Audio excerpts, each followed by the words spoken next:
매일경제TV 조간 헤드라인입니다. 수출이 10년 만에 두 자릿수 마이너스라는 참사를 기록했습니다.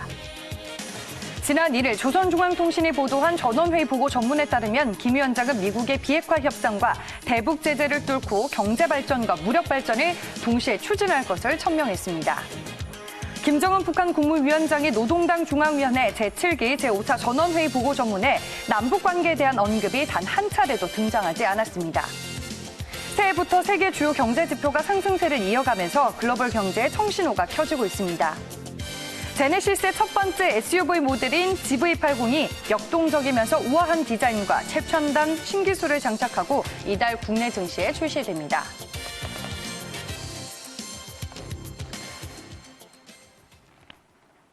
(2020년에도) 알찬 경제 뉴스들만 전해드리겠습니다. 1월 2일 조간 브리핑, 오늘은 이종근 시사평론가와 함께하겠습니다. 안녕하세요. 안녕하십니까. 네, 오늘도 저희가 총 5개의 기사로 준비를 했습니다. 먼저 첫 번째 기사부터 확인을 해볼 텐데요. 무너진 수출 한국에 대한 얘기를 나눠보도록 하겠습니다. 네, 기사 헤드라인부터 함께 살펴보도록 할게요. 오늘자 매일경제신문 3면에 실려있는 기사고요. 수출 10년 만에 두 자릿수 마이너스, 반도체 살아나도 가시밭길입니다. 기사 내용 함께 보시죠. 수출이 10년 만에 두 자릿수 마이너스라는 참사를 기록하게 됐습니다. 우리 수출이 두 자릿수 감소율을 보인 것은 금융위기 때인 2009년 이후로 10년 만이라고 합니다. 그렇다면 수출이 10년 만에 두 자릿수로 하락을 하게 된 이 구체적인 내용을 좀 정리를 해봐야 될 것 같아요. 네, 그렇습니다. 말씀하셨듯이 2019년의 수출이 지금 두 자릿수로 떨어졌다라는 게 이 기사의 내용인데요. 2018년, 그러니까 재작년에 수출 기억하실 겁니다. 여러 가지 경제 지표가 나빴더라도 당시에 수출은 호조다. 그리고 반도체 슈퍼사이클로 인해서 6천억 달러를 돌파했다. 이런 기사 기억하실 겁니다. 그런데 그렇게 수출이 호조라던 그런 이 지표가 바로 작년 2019년 두 자릿수 마이너스를 기록한 겁니다. 2009년, 그러니까 글로벌 금융 위기라고 불리던 2009년에 마이너스 13.9%를 기록한 이후에 또다시 두 자릿수로 이제 떨어진 건데요. 구체적으로 내용을 들여다보면 5,424억 1,000만 달러를 기록을 해서 약 625억 달러가 감소를 한 겁니다. 그 안에 세부적인 어떤 내용을 좀 살펴보면 미중 무역 분쟁으로 107억 달러가 감소했고요. 반도체 하강으로 인해서 328억 달러가 감소했고, 마지막으로 유가 하락으로 134억 달러가 수출 감소분이 발생을 해서 625억 달러의 약 90%가 이런 외적 요인, 세 가지 요인이 겹쳐서 발생했다라고 할 수가 있겠습니다. 네, 여러 가지 대외 변수들이 좀 적지 않은 영향을 준 것 같은데요. 그렇다면 올해 이 수출 지표의 반등 가능성은 어느 정도인가요? 네, 이 참사라고 표현될 정도로 사실은 수출 하나 믿고 있었는데 이 기록 참 뼈아픈 기록입니다. 그런데 그 안을 들여다보면 좀 그래도 위안이 되는 내용도 있긴 있습니다. 예를 들어서 전체 수출은 줄었지만 수출 물량은 또 0.3% 증가했다든지, 또 지역적으로 우리가 좀 중국이라든지 혹은 미국에 너무 의존적이지 않습니까? 그런데 신남방 정책으로 인해서 전체 포션에서 20% 이상을 달성했다. 이런 세부적으로 보면 좀 그래도 희망적인 어떤 내용도 있기는 있습니다. 결과적으로 아까도 말씀드렸지만 반도체가 슈퍼사이클에서 다시 다운되고 있는, 다운사이클로 이렇게 전환되고 있는 것이 가장 큰 또 요인 중에 하나인데요. 결국은 D램, 즉 이 낸드 플래시 등 메모리 반도체 수요가 얼마나 회복되느냐, 또 언제 회복되느냐가 올해 수출을 어떻게 되느냐의 어떤 관건이 아니겠느냐 싶습니다. 전문가들끼리 이제 조금 이 의견 좀 나뉘는데 2분기에 회복할 것이다라는 전문가들이 있고, 또 아니다, 하반기에 회복할 것이다, 이렇게 좀 서로 좀 엇갈립니다. 근데 2분기 설이 이제 좀 많이 드는 게 2단계 미중 무역 분쟁이 이제 기대되지 않습니까? 1단계는 이제 합의 서명이 되고 있고, 그래서 그렇게 되면 일단 여러 가지로 수요가 증가될 것이다. 그래서 2분기에는 좀 그러니까 예를 들어서 5G 스마트폰 증가라든지 서버 구매라든지 이런 것들이 몰려 있어서 2분기면 D램 수요가 좀 늘어날 것이고, 그렇다면 반도체가 전체적으로 좀 수출을 견인하지 않을까 하는 조심스러운 전망을 좀 해볼 수가 있겠습니다. 네, 알겠습니다. 저희가 오늘 2020년 1월 2일 매일경제 조간 브리핑 첫 번째 기사는 수출과 관련된 내용으로 살펴봤습니다. 다음 기사 보도록 할게요. 신면으로 함께 가보시죠. 네, 기사 헤드라인은요. 북한 23차례 정면 돌파. 김정은 미국 태도 안 바뀌면 비핵화 없다입니다. 기사 내용 함께 보시죠. 지난 1일 조선중앙통신이 보도한 전원회의 보고 전문에 따르면 김 위원장은 미국의 비핵화 협상과 이 대북 제재를 뚫고 경제 발전과 무력 발전을 동시에 추진할 것을 천명했습니다. 김정은 북한 국무위원장이 밝힌 새로운 길은 정면 돌파였는데요. 이번에 전원회의 보고를 통해서 정면 돌파를 이렇게 강조한 이유 뭐라고 볼 수 있을까요? 네, 그 바로 전해, 그러니까 2018년의 신년사에서는 가장 많이 등장한 단어가 자력갱생이었습니다. 네.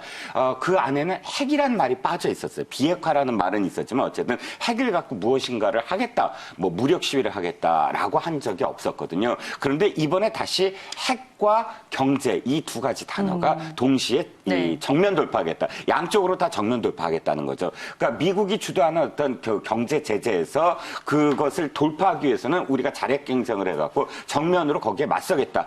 미국에 끌려가지 않겠다. 경제적으로도. 또 비핵화 협상도 이제 우리가 비핵화라는 언급을 하지 않고 핵에서도 미국과의 어떤 협상에서 주도권을 잃지 않겠다. 즉 양쪽으로 잃지 않겠다라는 게 바로 그 전에 그러니까 2017년도에 핵 경제 병진 노선을 천명했던 그 상태로 다시 되돌아가겠다라고 이제 선언한 거나 마찬가지라고 할 수 있겠습니다. 새로운 길과 관련해서는 사실 그러니까 작년 2019년 신년사에서 이미 밝혔어요. 우리가 미국이 우리의 의도대로 하지 않는다면 새로운 길을 할 것이다라고 연초에 밝혔거든요. 그것이 이제 12월 전원회의 그 회의록에서 이제 어떤 방향이냐 굉장히 주시를 했습니다. 그런데 일단 정면 돌파를 하겠다라는 정도의 수준이지만 새로운 길과 관련해서는 아마도 구체적으로 또 다른 어떤 모습으로 발표를 하지 않을까 또는 실제로 어떤 실험을 하지 않을까라는 게 전문가들의 일치된 전망입니다. 일단은 이번에는 뭐 신년사 대신 전원회의를 통해서 미국의 대북 제재 국면을 정면 돌파하겠다라는 노선을 공식 선언했습니다. 하지만 또 한편으로는 미국과의 대화의 여지는 또 남겨두는 것 같은데 그 의도는 뭐라고 볼 수 있을까요? 네, 전반적으로는 사실 굉장히 좀 위협적인 발언이 많았어요. 네. 전체적으로 예를 들어서 새로운 전략 무기를 목격하게 될 것이다라고 김정은 위원장이 네. 말한 것은 이제 보도를 했거든요. 그런데 말씀하셨듯이 좀 여지는 있다는 것이죠. 어떤 여지가 있냐면 1월 1일 날 이제 북한 관련 기자들이 사실은 굉장히 곤혹스러웠어요. 오전 내내 신년사 언제 나올까? 그 전에는 9시 정도에 나왔거든요. 근데 9시에 발표를 안 하고 10시에도 발표를 안 하고 12시까지 사실 발표를 하지 않았어요. 그래서 12시부터 이제 기사가 나오기를 네. 전원회의에서 김정은이 한 말로 이제 대신할 것이다라고 이제 조심스럽게 전망을 했습니다. 즉 신년사가 없을 것이다라고 결론을 내렸습니다. 이것이 바로 또 대화 여지일 수도 있다. 왜냐하면 김정은이 직접 나서서 신년사를 낭독하면서 미국에 대해서 발언하는 모습보다는 네. 간접적으로 보도하는 것. 그러니까 이 전원회의를 간접적으로 보도를 해서 그러니까 언급하는 것의 충격을 좀 최소화했다라고 네. 할 수가 있겠고요. 두 번째는 이 여러 가지 어떤 의미가 있지만 이 미국의 어떤 그런 태도에 따라서 앞으로 조선에 어떻게 할 것인가, 북조선에 어떻게 할 것인가의 태도에 따라서 우리의 어떤 이 전략적인 모습을 보이겠다. 즉 조건을 달았다는 거예요. 아직도 미국에게 협상에 나와라라는 그러니까 한마디로 좀 양보를 이끌어내려는 뭐 압박용 카드인가요? 아직까지는 네. 그렇게 볼 수가 있죠. 그러니까 그렇게 조건을 달았으니까 네. 당신들하고는 이제 대화하지 않겠다. 그렇다면 그렇게 말했다면 이제 대화의 여지가 분명히 없어지는 건데 앞으로 우리를 어떻게 대하느냐에 따라서 우리가 무엇인가를 하겠다. 이렇게 조건을 달았다는 거죠. 네. 그러니까 아직까지는 대화를 완전히 닫은 건 아니다라고 얘기할 수 있겠고요. 그렇기 때문에 미국 트럼프도 또는 미국 정부도 국무부도 사실 이 전원회의의 이 발표에 대해서 즉각적으로 뭐 이렇게 대응하지 않고 좋은 결과가 있을 것이다. 선물이 꽃병이었으면 좋겠다라는 네. 지난 연말의 메시지를 트럼프도 트윗에 되풀이한 걸 보면 양쪽 다 대화를 완전히 끊겠다라는 어떤 상황은 아니기 때문에 조심스럽게 어떻게 앞으로 나오느냐를 좀 지켜봐야 될 여지가 있다라고 말씀을 드릴 수가 있겠습니다. 네, 알겠습니다. 뭐 연말을 앞두고 김정은 위원장이 강경 노선을 보이고는 있지만 미국과 북한 대화의 여지는 남아있다라고 말씀해 주셨는데 다음 기사도 북한의 전원 회의 내용으로 저희가 좀 자세하게 짚어보도록 하겠습니다. 오늘자 매일경제신문 12면으로 가보겠습니다.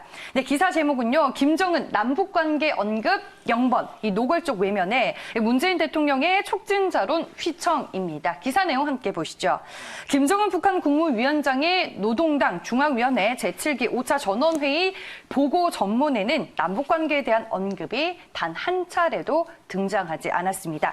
지난해 발표한 이제 신년사에서 남북관계가 10번 정도 언급됐었던 것과는 상당히 대조적인 모습이라고 볼 수 있겠습니다. 이번 신년 구성에서 북한이 남북관계와 관련해서 언급을 하지 않는 이유는 뭐라고 볼 수 있을까요? 네. 사실 네. 가장 큰 것은 이겁니다. 1년 작년 내내 북한에서 문재인 대통령을 아주 직접적으로 언급한 부분, 그러니까 네. 그 굉장히 시쳇말, 우리로 얘기하면 사실 잘 쓰이지 않는 용어를 동원하면서까지 비판을 거듭했거든요. 그때마다 사실 북한은 약속을 지키지 않았다 이렇게 표현합니다. 그 약속에 대해서 분석을 해보면 이 북한이 바라는 것은 남한이 미국의 어떤 그런 주도하에서 좀 벗어나서 예를 들어서 개성공단이라든지 금강산 관광이라든지 그런 것들을 다시 재개할 수 있는데 왜 미국의 눈치를 보느냐라는 것이 1년 내내 네. 비판을 해온 대목이거든요. 그렇기 때문에 이번 전원회의에서 언급한 북남 관계를 언급하지 않은 이유는 가장 큰 건 약속을 지켜라, 약속을 지키지 않았지 않느냐라는 그런 이유가 있을 것이고요. 전문가들이 바라보는 건 이겁니다. 메시지를 아예 하지 않은 것 그 자체가 또 하나의 메시지다. 즉 이제는 금강산 관광이라든지 혹은 개성공단을 직접적으로 그냥 미국 눈치 보지 말고 빨리 해제해라. 그다음부터 다시 이제 북남 관계가 시작될 것이다. 라는 것이 메시지를 안 낸 하나의 어떤 또 다른 메시지다라고 할 수가 있겠습니다. 결국은 그런데 그렇다고 하더라도 문재인 정부가 문재인 대통령이 직접적으로 미국의 어떤 미국과의 공조, 한미 동맹이라는 틀거리에서 완전히 벗어나서 독자적으로 대북 제재를 해제할 수는 없는 것이거든요. 또 유엔이 안보리에서 이미 결정한 어떤 부분이 있기 때문에 미국과 북한의 대화 여지, 대화의 어떤 상태를 보아가면서 뭐 촉진자론이라든지 중재자론을 계속 펼쳐나갈 수밖에 없다. 그래서 이 그러니까 역할에 대한 어떤 부분은 굉장히 축소되고 있다라고 조심스럽게 지금 분석할 수가 있겠습니다. 네, 일단 뭐 사실 남북관계 분위기가 지난해 온도가 많이 낮아진 거는 또 사실이잖아요. 그리고 이번 신년사에서 좀 지난해와 상당히 대조적인 모습들이 확인이 되고 있고, 하지만 일각에서는 아직 실망할 만한 단계는 아니다. 뭐 이런 얘기도 나오고는 있는데 어떻게 우리가 봐야 되나요? 그러면 네, 바로 그겁니다. 북한이 지금 신년사를 하지 않은 것은 굉장히 이례적이에요. 네. 그러니까 김일성이 56년도와 그다음에 62년도인가요? 두 번에 걸쳐서 이 신년사를 하지 않았거든요. 신년사를 하지 않을 때마다 사실 그때 이유가 있었어요. 그 당시에 좀 56년도 같은 경우는 북한 내부에 사실은 변혁이 일어났던 해였고, 또 60년대에 또 한 번은 아예 또다시 12월 달에 인민회의에서의 어떤 발언, 12월 30일 날에 인민회의의 발언을 대신해 버렸거든요. 그렇게 북한에서의 어떤 그런 굉장히 어떤 터닝 포인트가 되던 해마다 신년사를 하지 않았어요. 이번에도 신년사를 하지 않았죠. 네. 그래서 희망적인 건 신년사가 또 다른 형태로 어떻게 나오지 않을까. 전원회의라는 것이 신년사를 꼭 대신한다고 볼 수는 없거든요. 그래서 전원회의를 통해서 한 것이기 때문에 전원회의에서는 한 번도 북남 관계를 언급한 적이 없어요. 남북 관계를 언급한 적이 없어요. 네네. 전원회의가 이뤄질 때마다. 네. 그렇기 때문에 이 남북 관계에 관련돼서는 또 다른 메시지를 봐야 된다라는 그런 분석도 하나 있고요. 일단 통일부는 미국과의 대화를 원천적으로 봉쇄한다거나 또는 선물, 크리스마스 크리스마스 선물을 뭐 이렇게 그 시한을 잡았잖아요. 또 연말 시한을 잡았는데 그 시한을 잡고 압박을 했던 것에 비해서는 전원회의의 어떤 표현이 사실 상당히 그렇게까지 험악하진 않았다. 뭐 통일부는 그렇게 보고 있는 것 같습니다. 결국 전문가들은 지금의 상황이 굉장히 오래 갈 것이다. 그러니까 북한이 대미 지구전화할 것이다. 그래서 좀 더 치밀한 어떤 계획을 세워야 되지 않나라고 조언을 하고 있습니다. 네, 뭐 이번 전원회의가 다가 아닐 것 같다라는 생각이 듭니다. 말씀해 주셨다시피 북한이 추후에 이제 또 어떤 얘기들을 내놓고 행동을 하는지가 중요하고 말씀해 주셨다시피 장기전으로 또 돌입을 했을 때 미국 측에서는 어떻게 대응을 하는지 이 부분도 중요하게 지켜봐야 할 것 같습니다. 네, 이렇게 해서 세 번째 기사까지 저희가 만나봤고요. 다음은 오늘자 매일경제신문 16면 국제면으로 가보겠습니다. 네, 시장에 대한 기사가 실려 있습니다. 기사 제목 보시면요. 미국 주식, 금리, 채권, 트리플 호재, 새해 글로벌 경제 희망가입니다. 기사 내용 함께 보시죠. 네, 새해부터 세계 주요 경제 지표가 상승세를 이어가면서 이 글로벌 경제의 청신호가 켜지고 있습니다.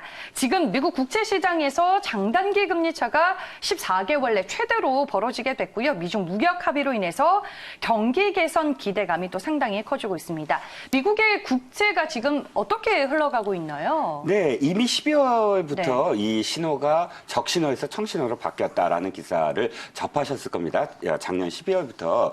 자, 국채 수익률 곡선이라고 일단 표현을 하는데, 일드 커브라고 표현을 하는데, 이 국채 수익률 곡선이 장기 금리가 있고 단기 금리가 있거든요. 근데 앵커께서도 잘 아시겠지만 장기 금리가 오르면 사실상 경기가 굉장히 회복된다고 우리가 보통 표현을 합니다. 그래서 장기 금리 곡선과 단기 금리 곡선이 가파르게 상승세를 보인다 그러면 스티프닝이라고 해서 상당히 장기 금리의 인상폭이 높아졌다라는 것이거든요. 즉 경기를 호전되고 있다라고 지금 바라보고 있다는 뜻이죠. 이게 벌어지는 게 원래 좋은 건데 지난해 이제 장단기 금리 차가 역전이 되면서 또 한번 시장이 흔들렸었잖아요. 그렇죠. 네. 작년 8월 달에는 사실 이 가파르게 상승한 게 아니라 평탄했어요. 즉 평탄했다는 건 여러 개의 어떤 곡선들, 그러니까 장기 금리 선과 단기 금리 선이 폭이 없었다는 얘기예요. 아주 평탄하게. 그러니까 커브가 플래트닝이라고 표현하는데 그러던 것이 그때는 그래서 왜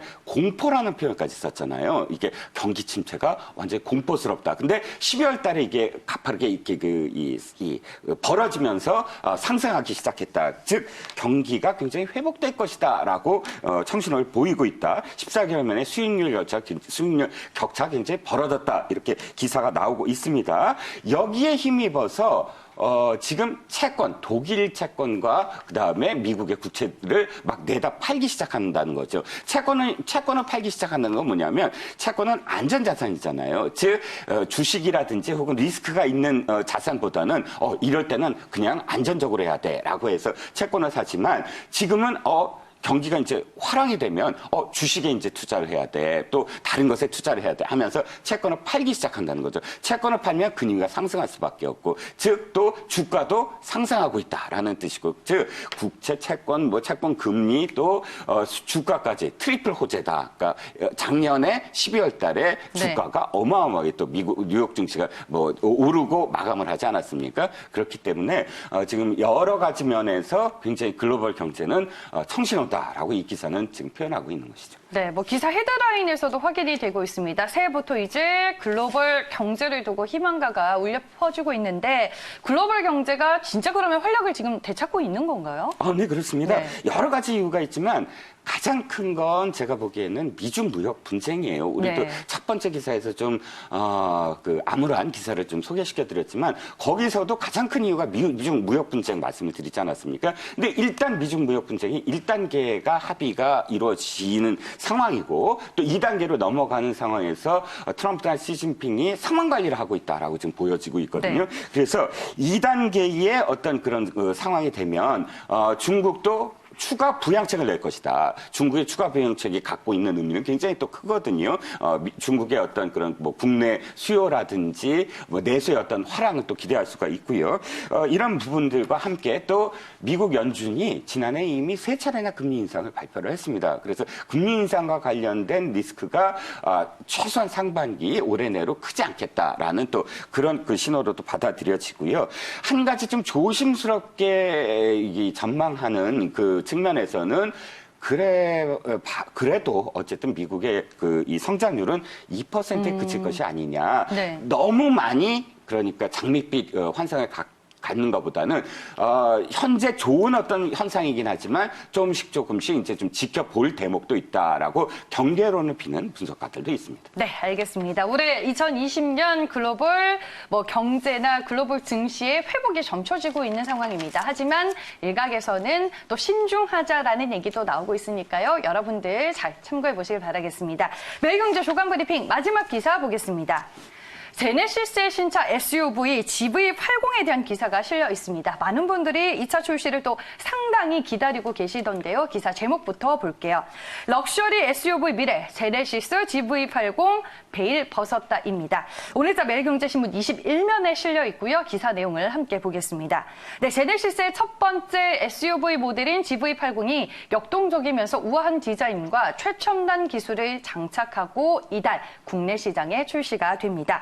새해에 이제 내외관 디자인이 처음으로 공개가 됐습니다. 저 또한 개인적으로 상당히 기대가 되는 신차 중에 하나인데요. 제네시스 GV80 디자인의 특징부터 저희가 한번 좀 짚어볼게요. 네. 네. 제네시스라는 브랜드가 갖고 있는 여러 가지 어떤 뭐 최고급, 럭셔리 이런 이미지를 SUV를 통해서 어떻게 또 구현될 것인가 굉장히 궁금했어요. 저도. 근데 네. 아쉽게도 저도 차를 직접 보지는 못해서 이 기사를 통해서 사진을 통해서만 지금 볼 수밖에 없는데 네. 사진을 통해서도 상당히 여러 가지 면에서 눈에 도드라진 면이 있습니다.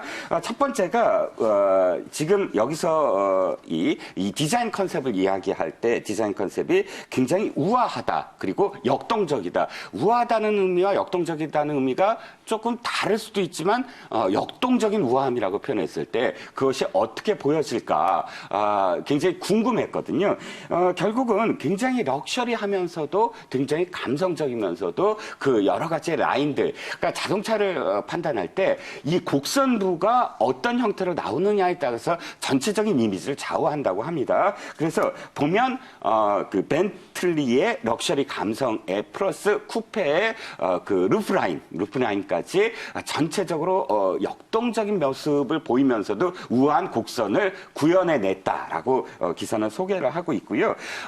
원래는 이제 그 2개월 전에 출시될 예정이었으나 여러 가지 뭐 인증 절차 때문에 도리어 새해 첫 차로서 이렇게 네. 선보이게 됐다라는 좀 의미가 있는 것 같습니다. 앞에 랜드 쿼드 램프부터 뒤에 후반부까지의 이 라인을 보시면 이 전체적으로 컨셉이 어떻다라고 이제 지금 시청자분들도 하실 수 있을 것 같습니다. 네, 디자이너가 바뀌면서 상당히 많이 세련돼지기를 했습니다. 말씀해 주셨다시피 지금 출시일이 한 2달가량 늦춰지게 됐습니다. 하지만 2020년 새해에 이제 시청자분들께 첫 선을 보이게 됐는데요. 현대차의 주가 흐름 저희가 한번 살짝 짚고 넘어가 보겠습니다.